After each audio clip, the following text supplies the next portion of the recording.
So Jung is kind of uh, a figure that's able to bridge that gap because not a lot of psychologists or psychoanalysts were really making that connection into the metaphysical. Uh, I think he revitalized that, and you make a point in the chapter specifically with his interest in dreams and revitalizing that. Is that something that you kind of wanted to touch base with now? I know that that was a little later in the chapter, but it does revolve around Jung. Did you want to kind of touch on that now before we get into some of the other stuff? Yeah, sure. So yeah, that's one of the big things that Jung did is develop a much more robust dream theory.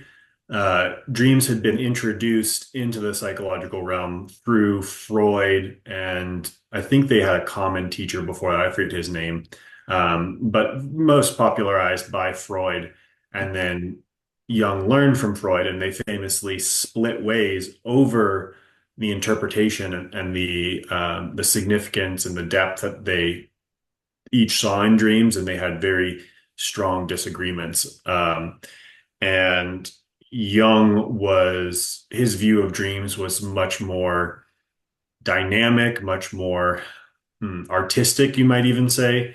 Uh, the dream realm for him was uh, a separate living realm, really, and it was connected to our minds in a mysterious way, and we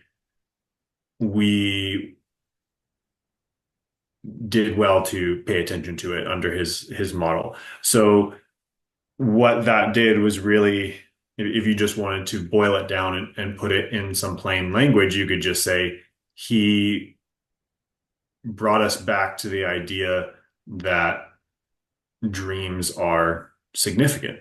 And this, in a way, fully or I'm not saying that Jung particularly thought this way, but you could take that and you just say, well, so the idea is not only is there purpose in your waking life, but there's actually purpose and meaning in your dreams as well. So it's like really going to the bottom and saying that the saturation of meaning and purpose goes all the way down and is complete.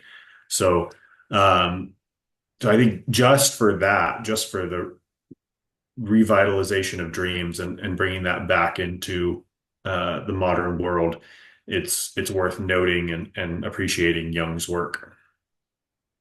And dreams have been fairly important with God speaking to his prophets or to his people through dreams. Joseph was one of the he was the first, right, in the book of Genesis to really um, get kind of some precognition of certain events to come through God in his dreams, such as the famine that was going to be hitting Egypt.